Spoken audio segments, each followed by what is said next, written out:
I was okay with it. Everybody okay with it? I'm okay with it. Okay, and we got that in the paper. Next on your agenda was a Board of Health Constitution discussion with Health Officer Stephanie Garrity. That has been postponed. Professor Daschle was not available to be able to do the conference call this morning, and that will be put back on your agenda in the future. It's basically a discussion to give you options for how you are to meet as a Board of Health. You are, by law, have to meet as the Board of Health. So there will be, that's what they're bringing forward as options for you to continue that. Next on your agenda is discussion, council legislative meeting decorum, Councilwoman Brumel. Well, it's come to our attention that the decorum at these meetings, work session and legislative, is becoming increasingly disruptive. And a lot of codes do include decorum at public meetings, or Robert's Rules of Order have different versions of what we could adopt. Before I go any further, is there any agreement that we could adopt some basic principles that we could follow? Does anybody have any problem with that? Or? I'm not willing to go outside the Robert's Rules of Order. If Robert's Rules of Orders has some discussion about this matter and how to maintain a good, effective meeting, that's fine. I'm not willing to go outside of Robert's Rules of Order to put any infringement upon the public in their opportunity to come before the council and speak their mind. I agree with that, and the suggestions that were pulled, it comes from various versions of Robert's Rules of Order.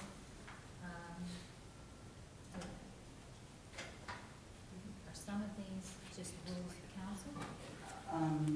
What you have in your packet is information that was pulled from the website from General Code, and you have samples of ordinances that are part of the council rules and procedures for meetings. So that if you wanted to do something like that, that would be one avenue to add that to your council rules and procedures, which you are still. So none of these are Robert's Rules of Order? No. Okay, well, let's just look over a few of these suggestions, and then we'll go back to Robert's Rules and see if we can find them in there. One of the,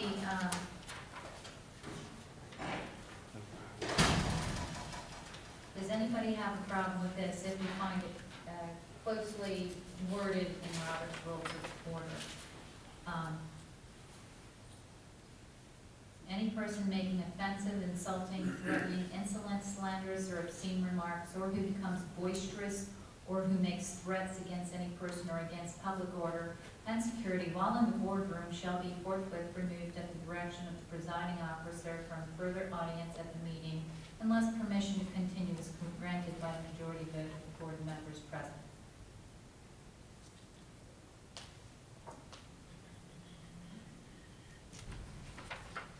I've not seen any of those things.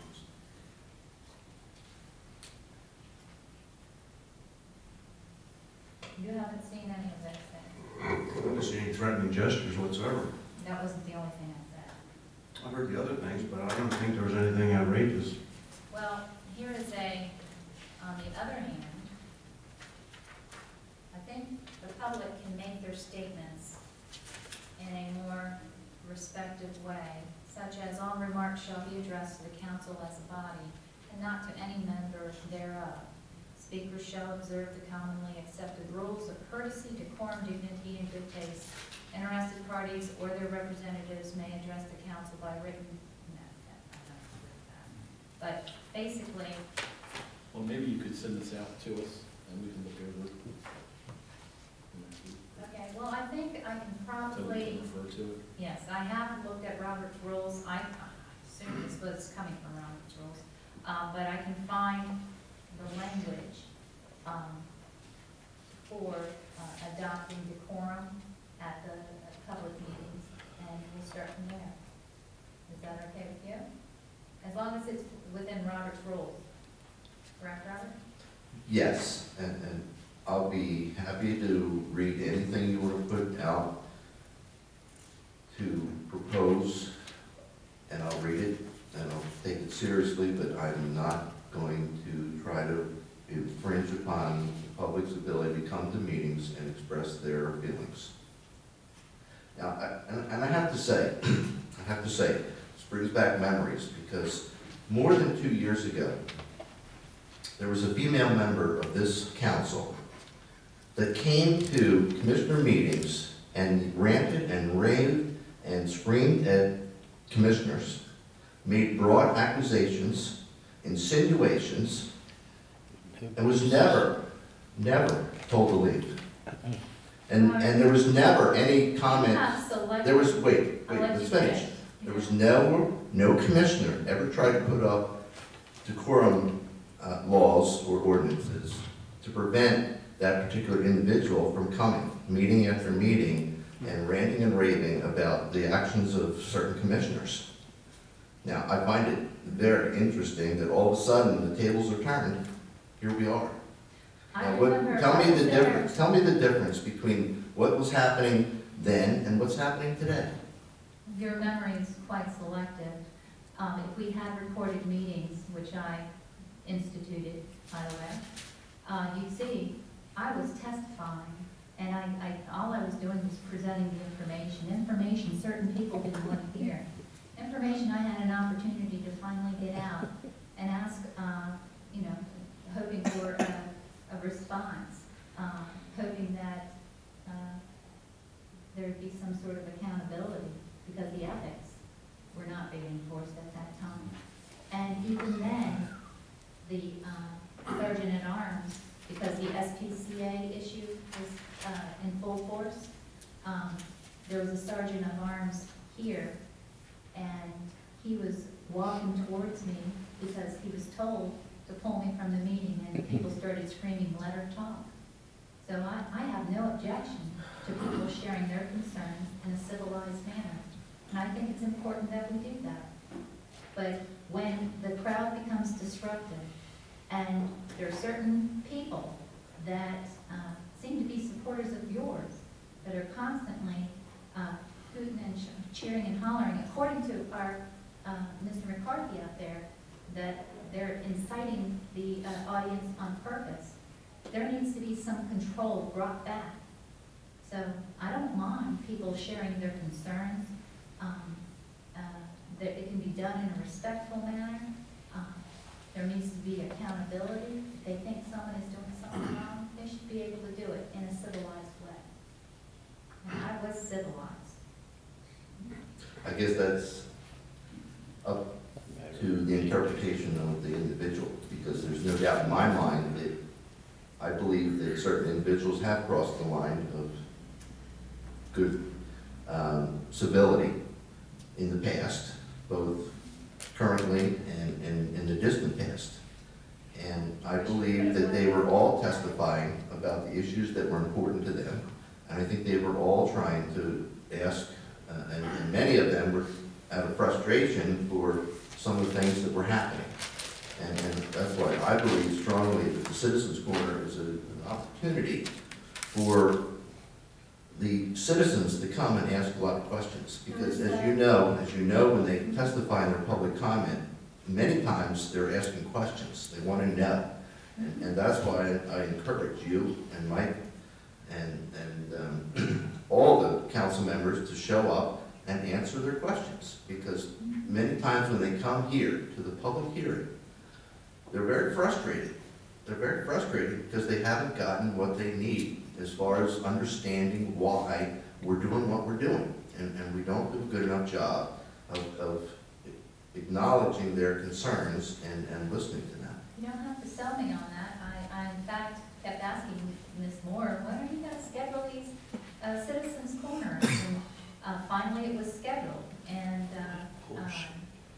the problem is that I had heard that there was a lady that had, you know very well, that you had made mention of the fact that Mike and I weren't at the second to the last Citizens Corner, and she let you know that she understood why I wasn't there. If there was some civility brought back to the Citizens Corner,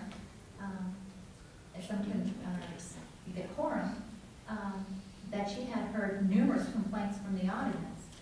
And, you know, maybe you're just out of touch, but go talk with your security guard who has to witness this, and I know you heard it firsthand from this lady because you know her very well. So I appreciate her for speaking up. Well, I think we just want to be careful here and be fair, and we don't want to restrict anybody's First Amendment rights. I think we all can agree last Tuesday's meeting was a bit out of control on both sides. I mean, that was at least my observation. So I would certainly be open to looking at whatever you have to present, and we can take it up at a later time. I'll make sure I get the Robert's Rules of Order. Okay, next on your agenda is council items. Councilman McCarthy? Is this where you're allowed to just kind of speak what you think? Yes. Yes. Go ahead. Apparently we're getting nowhere quick on this council.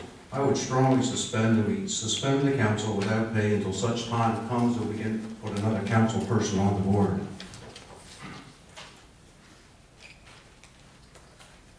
And hopefully communicate more effectively, get something done on behalf of the citizens of Cecil County. I would go further than that. I would say we can suspend our meetings unless we're going to take the time and effort to evaluate and select the appointment for District 2's vacant seat. And furthermore, I would suggest that we all forego our pay and salary and suspend it and benefits until such time as we get our act together. Our benefits? Yes, our salary and benefits. We have no benefits. We do have until the end of the year. Well, I think, Vicki, we explored this option, did we not? And I think we have business Yes. amendments and things like that because You have a resolution that was introduced that has a deadline and requires your action at your next meeting on December the 18th. Right. Okay. The resolution that was introduced by Economic Development Director Lisa Webb. Is it my turn? Yes. Okay. Well, since the county exec switched to unaffiliated 2 weeks ago, which none of us are quite sure why she did it apparently, I've heard from many people that she's still a good Republican and she intends to return to the fold very soon. And it was with that in mind last week where I saw that one of her first major appointments was Winston Robinson as finance director. And I have to say, I'm shocked again and a little disappointed, and I think it's clear to me the Republican voters of this county were sold a bill of goods. And I don't know, that's all I have to say on it right now, but I was very disturbed when I saw that, so. I'm going to switch to another topic. The drug awareness forums, the last one we had, the workshop with Marie Allen, was a powerful testimony of how she had lost her daughter to a heroin overdose when Erin was only 21 years old. And I'm so pleased to hear that Pleasant View Baptist is going to be hosting Marie Allen, and we have a middle school as well. She's booked January 9th and 10th to speak to the middle school. Tonight, there's a town hall meeting in Charlestown, and I've spoken with Commissioner Capano. She's very interested in community policing. So I'm going to be attending that, and our next workshop for the drug awareness will be on community policing. Apparently over in Harford County, they have made a number of strides in addressing their crime problem. And they're rated number 2 in the state in safe communities. One of the biggest impacts is because of their program in getting the community involved. So hopefully there is some things that will be not so, I guess, nice if it was cost neutral, there might be some cost related. But anytime that we can get the community involved and active and taking back their communities, and we saw where Lakeside, we saw the arrest of a family in heroin distribution. I know there's been a citizen there that has been working very hard to take back our community. So I'd like to see more of that throughout the county, and we'll see if we get some good information tonight. Being no further items on the agenda, is there a motion to adjourn? So moved. Is there a second? Seconded. All in favor? Meeting is adjourned.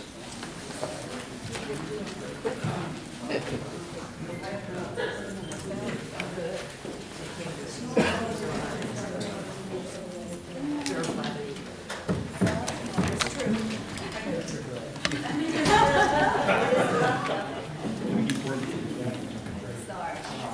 Don't stay home anymore. You got that right.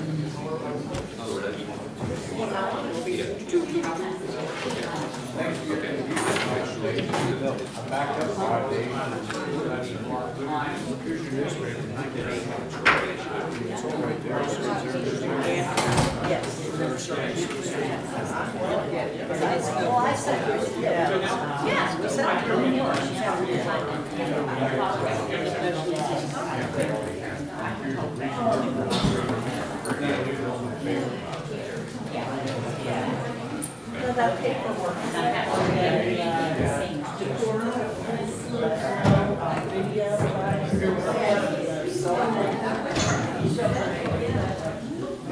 So that's